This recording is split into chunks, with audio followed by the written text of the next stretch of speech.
नतीजों पर फोकस, उसमें सबसे पहला काउंटर हम आज बात करेंगे जुबिलेंट फूड्स के, जिसके कि रिजल्ट्स आए वीकेंड्स में और हम देखें तो रेवेन्यूज़ में करीब 45% का जंप देखने के लिए मिला। वहीं प्रॉफिट लगभग डबल हो गया, 29 करोड़ से बढ़कर 58 करोड़ रुपए हुआ। और ये कोई एक्सेप्शनल गेन या वन टाइम आइटम की वजह से नहीं हुआ। अगर एबिटा अगर देखें तो 39% बढ़ा है, 383 करोड़ आया 276 करोड़ से बढ़कर। हालांकि मार्जिन जरूर 90 बेसिस पॉइंट कम रहे, 20.7 के मुकाबले 19.8% रहे। जुबिलेंट फूड सर कैसे देख रहे हैं शरद सर इस काउंटर को? बिल्कुल अच्छे से देख रहे हैं विवेक जी। बढ़िया है। देखिए, अगर आप हावर बिल्कुल सही कह रहे हैं। आप ग्रॉस मार्जिन आप देखें तो गिरता हुआ दिखाई दिया है। थोड़ा सा 50 बेसिस पॉइंट का डिक्रीज हमें लास्ट क्वार्टर से देखने को मिला है। EBITDA मार्जिन में एक हमें प्रॉफिट देखने को एक पॉजिटिव ट्रैक्शन देखने को मिला है। और अगर आप अदरवाइज भी देखें तो जो अगर अगर स्टोर एडिशन में देखेंगे तो 34 स्टोर डोमिनोज ने ऐड बिल्कुल। किए हैं, पर करीब 52% क्वार्टरली नेटवर्क एक्सपेंशन है। तो बाजार को कहीं ना कहीं चीजें पसंद आ रही हैं। मुझे लगता है जुबिलेंट में एक अच्छा ट्रेड बना हुआ है। यहाँ पर मुझे लगता है कि जो जिस तरह का मूव है, ये इसको ऊपर की तरफ लेकर के जाएगा। एक हमें ब्रेकआउट देखने को मिला है इसके अंदर। ये मैंने इस वीक के स्टॉक के रूप में इसको शेयर किया है। मुझे लगता है यहाँ पर एक अच्छा मूव बनेगा। 615 के ऊपर एक डिसेंट ब्रेकआउट है। स्लोली एंड ग्रेजुअली 660 रुपए की तरफ ये जाने की कोशिश कर सकता है। तो मुझे लगता है बिल्कुल यहाँ पर आप अगर आप कैश में हैं तो बिल्कुल बने रहें। और अगर ट्रेडर हैं और ऑप्शन ऑप्शन भी करते हैं तो सर ऑप्शन में भी कॉल ले सकते हैं। 650 की out of the money call 9 रुपए 50 पैसे की चल रही है। धीरे धीरे ये आपको डबल हो जाएगी, 18 रुपए की हो जाएगी इस महीने के अंत तक। तो इसको भी आप एक बार देख सकते हैं। बिल्कुल। इसी बीच अगर अदानी स्टॉक्स पर नज़र डालें तो एक ज़बरदस्त रिकवरी इन काउंटर्स पर देखने के लिए मिल रही है। सेंसेक्स अब अच्छे से ग्रीन में आ चुका है, 150 पॉइंट ऊपर। निफ्टी 50 करीब 25 अंक को ऊपर। और अदानी के ज़्यादातर स्टॉक्स जो कि सुबह 5 से 7% नीचे थे, अब केवल 1 से 1.5% नीचे रह गए हैं। आज पूरे दिन अदानी स्टॉक्स तो बिल्कुल फोकस में रहेंगे।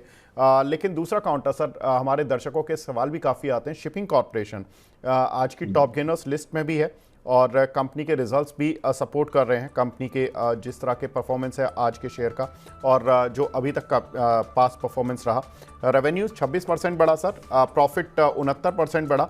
एबिटा करीब 41% बढ़ता हुआ दिखाई दिया और मार्जिन्स में करीब 340 बेसिस पॉइंट की बढ़त देखने के लिए मिली। मार्जिन्स 30.2% से बढ़कर 33.6%। तो सारा ही पूरा शिपिंग कॉरपोरेशन पूरी तरह से ग्रीन मार्क बना हुआ है। रिजल्ट्स में हर तरफ एबिटा मार्जिन्स, रेवेन्यूज, प्रॉफिट, हर कुछ ग्रीन में है। सर काउंटर कितना बड़ा ग्रीन मेंटेन करेगा?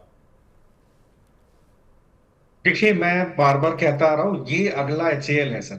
ठीक है, इसको बिल्कुल होल्ड कीजिए। 4-5 साल का अगर आपका व्यू है तो बिल्कुल आपको इसको होल्ड करना चाहिए। देखिए, ये गार्डन रीच आपको अब यहाँ से बड़ा मूव देंगे। तो यहाँ देखिए, वो जो जो मूव इसके अंदर बना है, अगर आप चार्ट पर भी देखिए, मुझे लगता है एक स्ट्रेंथ है इसके अंदर। ट्रेडिंग पर्सपेक्टिव से कम 325 रुपए का भाव इसके अंदर बहुत जल्दी खुलेगा।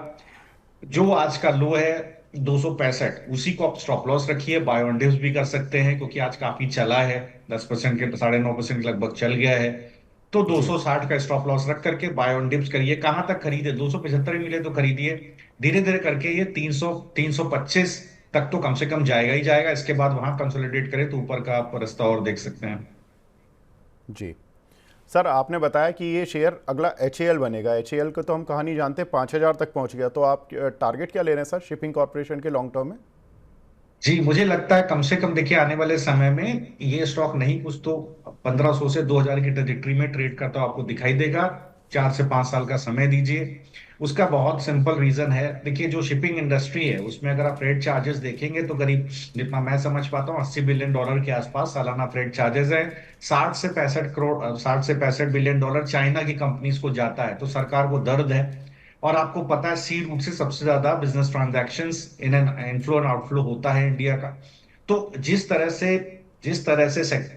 से डिफेंस को और रेलवेज को डेवलप किया गवर्नमेंट ने, मुझे लगता है 5 एक साल में, उसके बाद भी गवर्नमेंट चेंज नो चेंज, आपको शिपिंग सेक्टर में अच्छा बिल्डअप देखने को मिलेगा। कोचिन शिपयार्ड वगैरह में आपने देखा है किस तरह का मूव है। मुझे लगता है शिपिंग कॉर्पोरेशन में और गार्डन रीच में वो मूव पेंडिंग है। आने वाले, अभी तो देखिए गवर्नमेंट ने कहीं ना कहीं subsidy the make in India के लिए इस बजट में, कंपनीज को, बाहर की कंपनीज को, कि इंडिया में आइए, बनाइए, जी बिल्कुल। हम आपको सहूलियत देंगे। लेकिन आने वाले समय में कैपेसिटी एक्सपेंशन इंडियन कंपनीज को होगा, जो 20 मीटर से ज्यादा बड़े वेसल्स बनाते हैं, उनको ज्यादा फायदा होगा। उसके अंदर गार्डन रीच वगैरह है, लेकिन शिपिंग कॉर्पोरेशन, मुझे लगता है because of the capacity, the kind of capacity which company carries, मुझे लगता है यहाँ पर एक बड़ा फायदा होगा, और इसको आने वाले समय में काफी वैल्यूएशंस इसके एक्सपैंड होने वाले हैं। बिल्कुल, जो दर्शक सुन रहे हैं काफ़ी इंटरेस्टिंग। सर ने तो मल्टी बैगर पिक हमारे सेगमेंट शुरू होने से पहले ही दे दी। शरद सर ने बता दिया कि शिपिंग कॉरपोरेशन में 1500 से 2000 रुपये तक के टारगेट्स। Very interesting sir.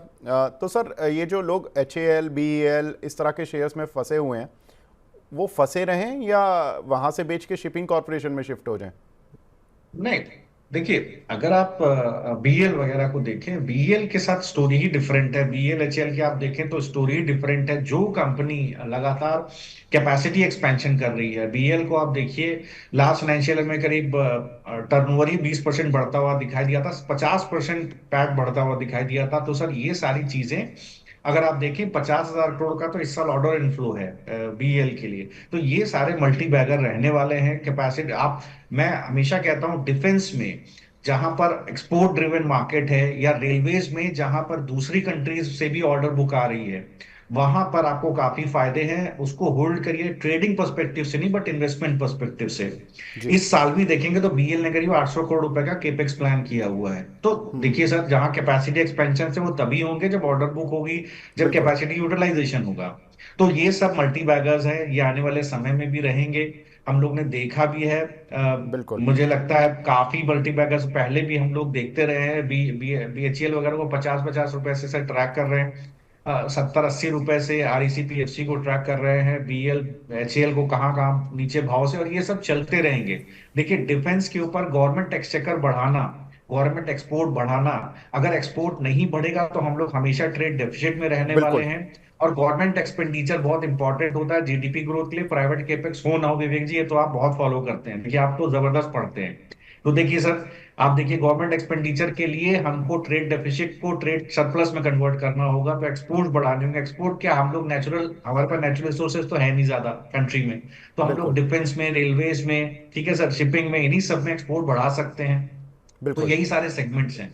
तो मुझे लगता है this government, that government, any government, ये फोकस बना रहेगा गवर्नमेंट्स का कंट्री के लिए, और इन सेक्टर्स में एक लंबे नजरिए के लिए बने रहिए। ट्रेडिंग पर्सपेक्टिव से ना जाइए, ट्रेडिंग के लिए बहुत कुछ ऑलरेडी रहता है सर। देखिए, हम लोग को डिफरेंट सेक्टर्स में रहता है ट्रेडिंग, वहां ट्रेडिंग करिए, यहाँ इन्वेस्टमेंट करिए। बिल्कुल, तो सर ने बिल्कुल क्लियर व्यू दे दिया है कि रेलवे, डिफेंस और जो ये शिपिंग कंपनियां हैं, यहाँ पर लंबी अवधि में देखें, छोटी अवधि में ट्रेडिंग अवसर देखेंगे तो थोड़े से आपको निराशा हो सकती है, लेकिन लंबी अवधि के जो टारगेट्स हैं वो काफ़ी बड़े हैं, तो यहाँ पर बने रहें, खासतौर से शिपिंग कॉर्पोरेशन में। नेक्स्ट काउंटर जहाँ पर कि नतीजे देखने के लिए मिले वो है CESC, पावर की एक कंपनी। रेवेन्यूज़ में देखें तो करीब 13% का जंप देखने के लिए मिला, और प्रॉफिट में 5.5% की बढ़त देखने के लिए मिली, लेकिन एबिटा करीब 49% डाउन था, और मार्जिन्स तो काफ़ी डीप रेड, 16.8 से 7.6। सर CESC के शेयर में क्या करें? जी, तो देखिए, ये सारे शेयर जो पावर सेक्टर के चल रहे हैं, इसका बेसिक बेसिक टेनेट ये है कि साहब 2023 से 2037 तक जो डिमांड है वो करीब 4% कैगर से बढ़ रही है। तो उसी पर कैपेसिटी एक्सपेंशंस हो रहे हैं। और पावर सेक्टर में आप देखेंगे तो टॉरेंट है, पावर ग्रिड है, एनटीपीसी है, सीएससी है, ये कुछ शेयर्स हैं जो मेरे फेवरेट हैं। मुझे लगता है यहाँ पर आने वाले समय में भी, आने वाले सालों में भी अच्छा ट्रैक्शन बना रहेगा।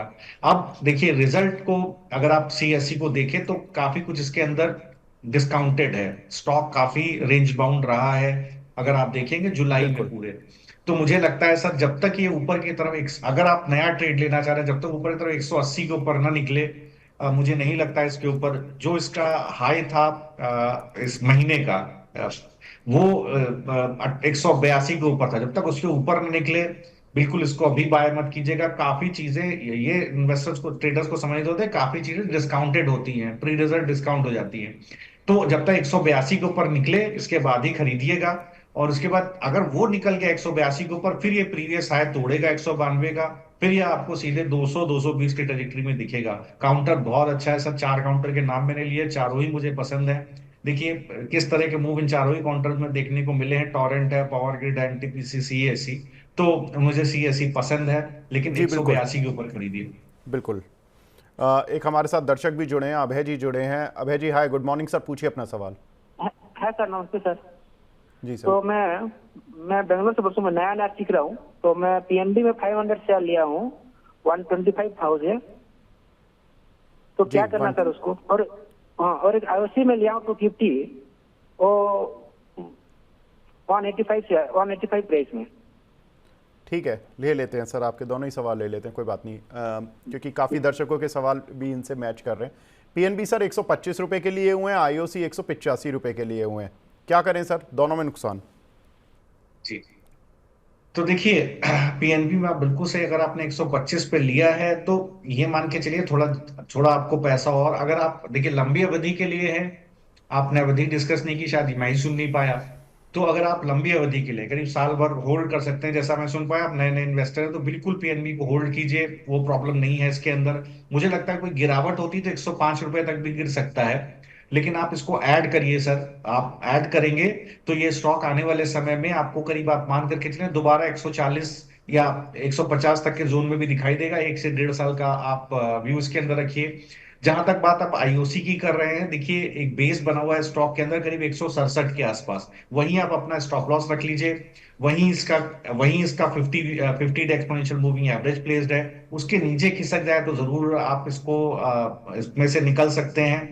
अगर आप निकल जाएं, अगर आप किसी और स्टॉक में जाना चाहें सो, तो ऑयल इंडिया को खरीदारी करिए या पेट्रोनेट एलएनजी खरीदिए सर। ठीक है, अगर आप एग्जिट कर सकें तो, अगर आपका भाव आसपास है, वहां पर आपको ज्यादा फायदा होने का चांस है। जी।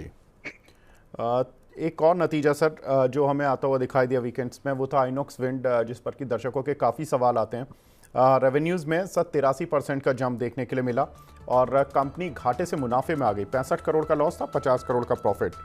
एबिटा अगर देखें तो 325% बढ़ता हुआ दिखाई दिया, 136 करोड़ का एबिटा देखने के लिए मिला, 32 करोड़ के एबिटा के मुकाबले, तो एक अच्छा खासा जंप यहाँ भी देखने के लिए मिला। मार्जिन्स डबल से भी ज़्यादा, 9.2 से बढ़कर 21.3%। सर आइनॉक्स विंड काउंटर भी चल चुका है थोड़ा तो, लेकिन अभी और चलने की गुंजाइश है on the base of these results? बिल्कुल, देखिए मैंने संदीप जी को ये शेयर रिकमेंड किया था पिछले कुछ दिनों में। आपके काउंटर पार्ट है सर, उनको जो है ये आइनॉक्स विंड के ऊपर मुझे लगता है कि बिल्कुल बने रहना चाहिए। 196 रुपए का मेरा टारगेट था, और मैंने कहा था बाय ऑन डिप्स का व्यू रखिए। 161 के पास अच्छा बेस है, तो 196 का पहला टारगेट, और पोजिशनली होल्ड करेंगे तो 240 रुपए तक स्टॉक जा सकता है। तो देखिए आइनॉक्स विंड में आप ये समझिए, ये जिस तरह का बिजनेस है इसका, आप देख जी रहे हैं बिल्कुल। किस तरह से जो है यहाँ पर ट्रैक्शन बनता हुआ दिखाई दिया है।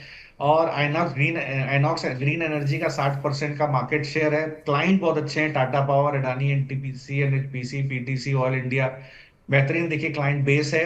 और ऑर्डर बुक भी बहुत मजबूत है कंपनी के पास, तो मुझे उम्मीद थी रिजल्ट इसके बहुत अच्छे आएंगे। तो रिजल्ट को समझते हुए प्री पोजिशनिंग के तौर पे मैंने स्टॉक दिया था। देखिए रिजल्ट अच्छे आए हैं इसके, तो मुझे लगता है बिल्कुल सर इसको होल्ड करना चाहिए। पहला टारगेट 196, और थोड़ा मार्च तक होल्ड कर सकते हैं, दिसंबर से मार्च तक तो 240 के टारगेट भी आएंगे सर। बिल्कुल, तो यहाँ पर बड़े टारगेट्स के लिए भी आप रुक सकते हैं। 240 सर ने बता दिया कि इस साल के अंत तक ही आपको एक अच्छे टारगेट्स इस काउंटर में मिल जाएंगे 240 तक के। तो यहाँ से करंट प्राइस से एक अच्छा खासा अपसाइड 30 से 40% का आपको मिलता हुआ दिखाई देगा। तो ये कुछ नतीजों पर बात हुई, जहाँ पर कि शरद सर ने अपने व्यूज़ रखे हैं कि कौन से काउंटर पर किस तरह की स्ट्रैटेजी बनानी चाहिए।